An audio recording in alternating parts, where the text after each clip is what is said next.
What if I told you that some of the most important decisions in life are made in moments that seem completely ordinary?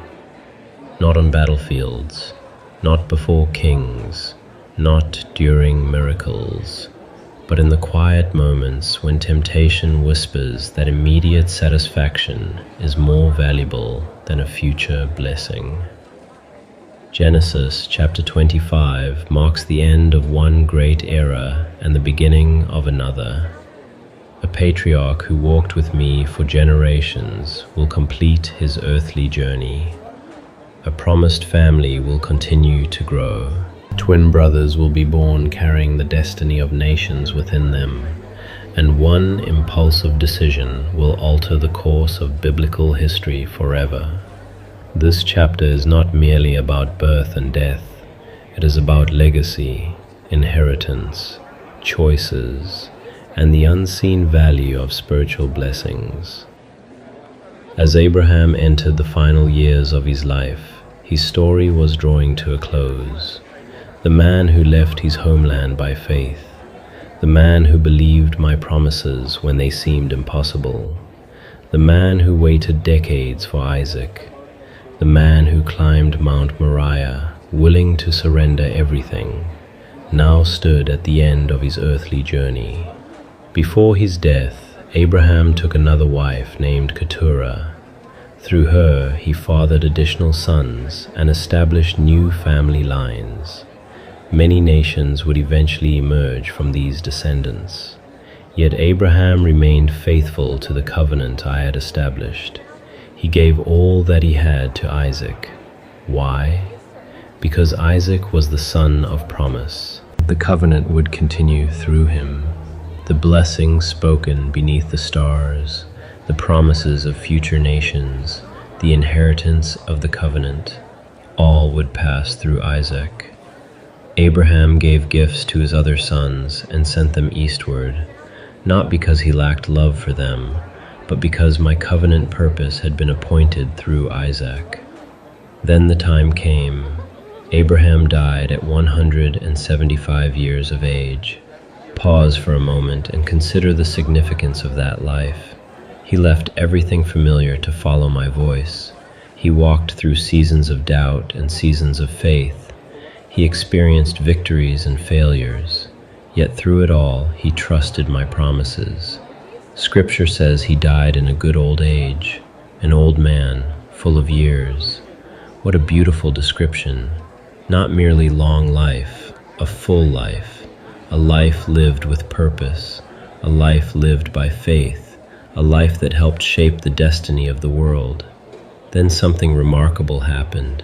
Isaac and Ishmael stood together, the two sons, born through different mothers, raised under different circumstances, yet united in this sacred moment.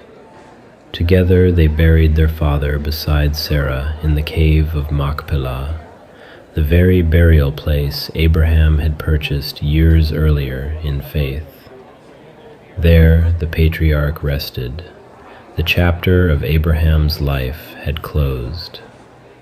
But my covenant story was far from finished. After Abraham's death, I blessed Isaac. The covenant moved forward. The promise continued. The next generation was stepping into its appointed role. The chapter briefly turns to Ishmael. Years earlier, I had promised Abraham that Ishmael would become a great nation. Now that promise was being fulfilled. 12 princes emerged from his descendants. Nations developed. Peoples multiplied, exactly as I had declared. Never forget this truth. When I make a promise, I keep it. Even promises that seem forgotten by men remain remembered by me. But now the focus shifts to Isaac, and to a challenge that sounded strangely familiar. Rebekah could not conceive. Think about the pattern. Sarah had been barren. Now Rebekah faced the same struggle. Yet Isaac responded differently than many would expect. He prayed. Notice that. He did not seek his own solution. He did not attempt to force circumstances. He brought his burden before me, and I answered. Rebecca conceived, but this pregnancy was unlike any other. Something unusual was happening within her. The children struggled inside her womb. The conflict was so intense that Rebecca sought my guidance, and I revealed a mystery hidden within her future. 2 nations are in your womb. 2 peoples will emerge from you. The older shall serve the younger. Imagine hearing those words. Before either child was born, before either had taken a breath, the future was already unfolding. This prophecy revealed that my purposes often transcend human expectations. In the ancient world, the firstborn normally held the position of honor. The firstborn inherited leadership. The firstborn received the greater blessing. Yet I declared that the younger would ultimately hold the covenant line, not because of human tradition, but because my purposes are not limited by human customs. Soon the day of birth arrived. The first child emerged, red and covered with hair. They named him Esau. Then came his brother, his hand grasping Esau's heel, as though reaching for what lay ahead.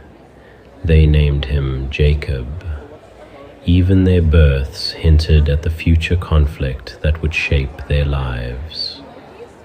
As the boys grew, their differences became obvious. Esau loved the outdoors. He became a skilled hunter, a man of action, a man of the field. Jacob preferred a different life. He dwelt among the tents, observant, patient, thoughtful.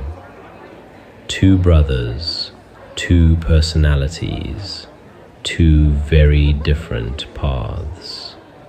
Even within the family, divisions emerged. Isaac favored Esau. Rebekah favored Jacob. Seeds of future conflict were quietly taking root. Then came one of the most important moments in Genesis, and surprisingly, it happened over a meal. Esau returned from the field, exhausted, hungry, focused only on his immediate need. Jacob was preparing a pot of lentil stew. The aroma filled the air. The food looked appealing. Esau wanted it immediately. Feed me. Give me some of that stew. Jacob saw an opportunity. Sell me your birthright. Pause for a moment. The birthright was not a small thing. It represented inheritance, leadership, family authority, future blessing, spiritual responsibility. It was priceless. Yet Esau looked at his circumstances and made a tragic calculation. I am starving. What good is the birthright to me right now? Notice the danger. Esau evaluated an eternal blessing through the lens of temporary discomfort. He allowed present hunger to outweigh future inheritance. How often do people make the same mistake today, trading long-term purpose for short-term pleasure, trading future blessings for immediate gratification, trading spiritual treasures for temporary satisfaction? Jacob insisted on an oath. Esau agreed, and just like that, the birthright was sold, a sacred inheritance exchanged for a bowl of stew. Then Scripture records a striking conclusion. Esau ate, he drank, he rose, he left, and he despised his birthright. That final statement reveals the true issue. The problem was never the meal. The problem was the value Esau placed on what had been entrusted to him. He treated something sacred as though it were insignificant. He exchanged something eternal for something temporary, and that decision would shape the future of generations. Genesis chapter 25 teaches a profound truth. Every person receives opportunities, responsibilities, blessings, callings, but not everyone values them. Some people protect what is sacred, others trade it away for temporary satisfaction. Abraham spent his life pursuing my promises. Esau surrendered part of his future in a single careless moment. One lived by faith, the other lived by impulse. One invested in what could not yet be seen, the other focused only on what could be immediately consumed. The question this chapter leaves with every listener is simple. What are you valuing today? Temporary comfort or eternal purpose? Immediate gratification or lasting blessing? Because the choices made in ordinary moments often determine extraordinary futures. If this story has deepened your understanding of Scripture, subscribe to Primordial Lore and continue exploring the greatest stories ever told. And now, continue to the next chapter, where Isaac faces a famine, encounters kings in conflict, and learns that the covenant promises given to Abraham are now resting upon him.